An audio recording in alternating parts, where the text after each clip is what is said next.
waruzi ko mu byiza Rutsiro ifite harimo n'umuhanda wa kaburimbo, umuhanda unyuze mu misozi miremire y'Akarere ka Rutsiro kandi ukogoga ibibaya byayo hirya no hino. Ni umuhanda uhuza imirenge 7 kuri 13 igize Akarere ka Rutsiro. Iyo uri muri uyu muhanda ntugira irungu cyangwa se ngo wumve ushaka kuvamo, kubera ko hari ibyiza nyaburanga byinshi ugenda uhura nabyo hirya no hino. Nyemerera dufate iyi minota mike ine twirebere uko umuhanda wa Rutsiro umeze ndetse n'ibyo wahasanga. Umuhanda wa Rutsiro ni umuhanda wuzuye amahumbezi unyuramo wumva akayaga n'umwuka mwiza wo hirya no hino. Ni umuhanda kandi wabaye igisubizo ku Karere ka Rutsiro ufasha ubwikorezi bw'ibintu n'abantu. Iyo ugeze mu misozi miremire uba witegeye ikiyaga cya Kivu ukareba ubwiza nyaburanga bugize imisozi y'Akarere ka Rutsiro. Uyu muhanda kandi wafashije abacuruzi kwagura ubucuruzi bwabo bitewe nuko byoroheje ingendo bakoraga bajya kurangura i Kigali cyangwa se mu yindi mijyi iri hirya no hino.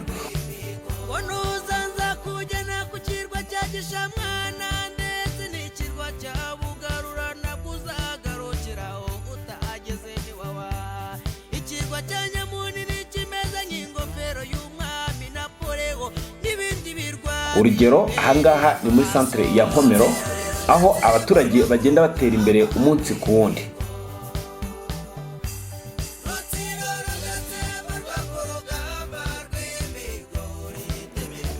Kubera umuhanda wa Rutsiro kandi abashoramari bariyongereye.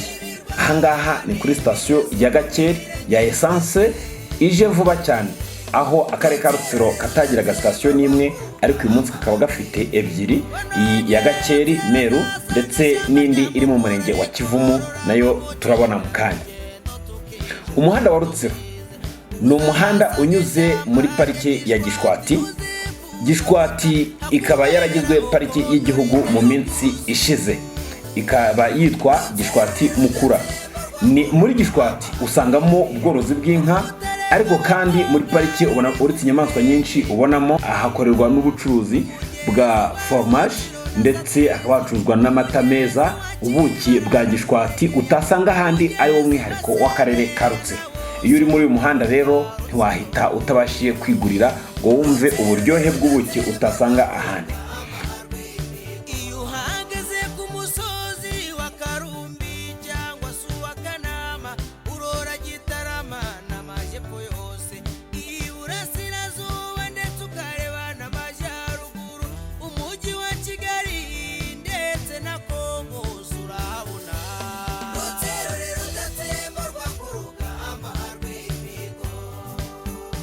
Ntabwo ari byo gusa kandi abantu benshi bamaze igihe bashaka kubona icyicaro cya Pariki ya Gishwati. Icyicaro cya Pariki ya Gishwati kiteye ubwuzu ndetse n'amabengeza ku buryo abagisura batifuza gutaha. Giherereye mu murenge wa Kigeyo ahazwi ku Nteko. Niba uri mu muhanda wa Rutsiro uzagera ku cyicaro cya Pariki ya Gishwati nta kabuza.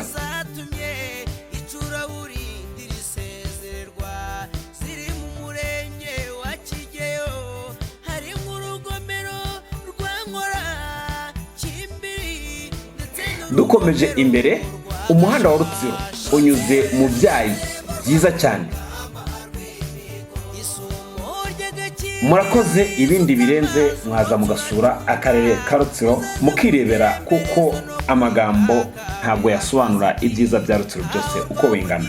Murakoze, mugire umunsi mwiza, tubifurije ikaze mu Karere ka Rutsiro.